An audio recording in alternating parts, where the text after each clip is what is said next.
ایک سوال پیدا ہو گیا. ایک عام آدمی، ایک عام مسلمان یہ سوچے کہ صاحب اگر دنیا اتنی ہیچ ہے، گو کہ ہیچ ہے، تو پھر مطلب کیا دنیا جسے ہم کہتے ہیں دارالعمل دارالجزا کی تیاری، تو کچھ تو اس کے لیے ایس او پیز ہوں گے، کس طرح سے گزارنا ہے، کیا کنڈکٹ ہونا چاہیے یا کس وے میں ہمیں گزارنا ہے. اگر اسی بات کو ریلیٹ کر کے میں سورہ توبہ کی آیت نمبر 38 کی جانب آپ کو لیے چلوں تو آپ ذرا رہنمائی فرمائیں کہ جس میں اللہ تعالیٰ نے جو واضح طور پہ دنیا کی حقیقت کو آخرت کے مقابلے میں مطلب کھول کے بیان کر دیا کہ کوئی معنی ہے ہی نہیں اللہ کے نزدیک، کوئی کمپیریزن ہی نہیں ہے. بتائیے ذرا.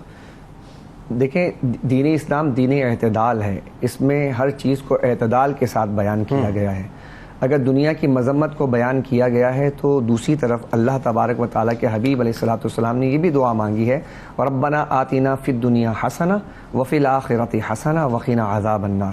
تو ہمیں یہ بات جان لینی چاہیے کہ دنیا کب مذموم ہوتی ہے اور دنیا کب مستحسن ہوتی ہے اور بابرکت ہوتی ہے. اگر انسان دنیا میں رہ کر صرف اپنے خواہشات کے لیے ہی جیتا ہے تو یہ دنیا مذموم ہے. لیکن اسی دنیا میں رہ کر آپ مال جمع کرتے ہیں، اس سے زکوٰۃ ادا کرتے ہیں، اس سے حج و عمرہ ادا کرتے ہیں، غریبوں کی مدد کرتے ہیں، حقوق العباد ادا کرتے ہیں، تو یہ بہت بابرکت دنیا ہوگی جو آپ کے پاس موجود ہے. بلکہ اللہ کے حبیب علیہ الصلوۃ والسلام کے پاس حضرت ام سلیم تشریف لائیں اور عرض کرنے لگی، یا رسول اللہ آپ میرے انس جو ہے یہ اس کو خادم بنائیں اور اس کے لیے دعا کیجیے. تو اللہ کے حبیب علیہ الصلوۃ والسلام نے ان کے لیے مال کی بھی دعا کی، ان کی اولاد کی بھی دعا کی. اب دیکھیں، ایک پیغمبر جو ہوتا ہے وہ ہمیشہ اللہ کے رضا والے کام کی ترغیب دلاتا ہے. تو اگر یہ مال اتنا ہی مذموم ہوتا تو حضرت سیدنا انس کے لیے کبھی بھی یہ دعا نہ مانگی جاتی اور حضرت عثمان غنی جو ہے وہ غنی نہ کہلاتے.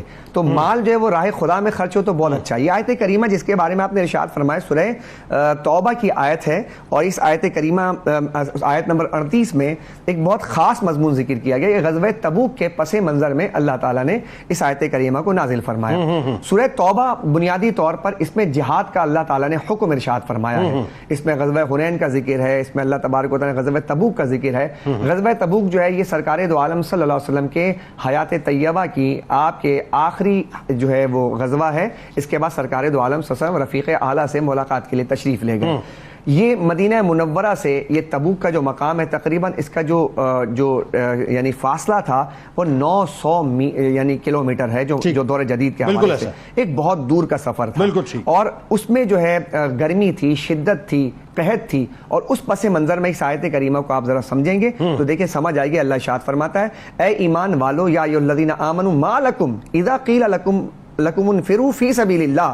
اے ایمان والو کیا ہو گیا ہے تمہیں کہ جب کہا جاتا ہے کہ تمہیں کہ نکلو راہ خدا میں تو بوجھل ہو کر زمین کی طرف جھک جاتے ہو؟ کیا تم نے پسند کر لی ہے دنیا کی زندگی آخرت کے مقابلے میں؟ فما متاع الحیات الدنیا فی الآخرہ الا قلیل. سو تم نہیں ہے سر و سامان دنیا کا، دنیاوی زندگی کا آخرت میں مگر بہت تھوڑا ہے. یعنی یہ جو دنیا کا سامان ہے جسے تم سمجھتے ہو بوجھل ہو رہے ہو، یہ بہت تھوڑا ہے، آخرت کا سامان بہت زیادہ ہے.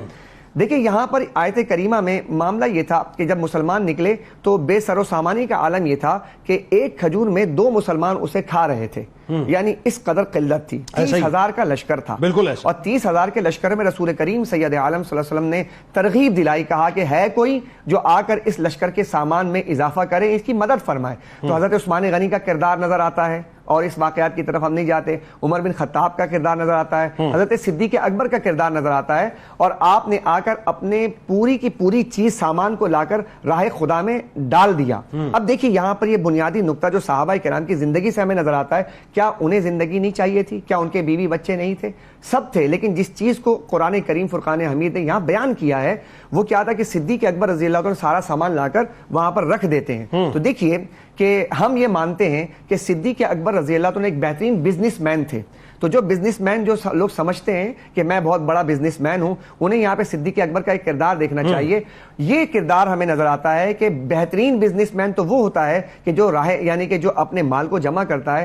لیکن صدیق اکبر ایسے بزنس مین ہیں جنہوں نے اپنا سارا مال راہ خدا میں خرچ کر دیا اور حضور کے قدموں میں رکھ دیا. یہ بتایا کہ دیکھو آخرت کی زندگی اصل میں وہ زندگی. سبحان اللہ. بلکہ غزوہ تبوک کے موقع پہ تو کئی ایک صحابہ کرام، بلکہ حضرت عقیل کی بھی جو مثال آتی ہے وہ تو ما فوق العقل مثال ہے کہ پوری رات باغ میں کام کر کے مطلب 2 سا کھجوریں لے کے آئے سرکار کی بارگاہ میں. وہی بات ہے کہ دنیا کی زندگی کو انہوں نے ٹھوکر ماری.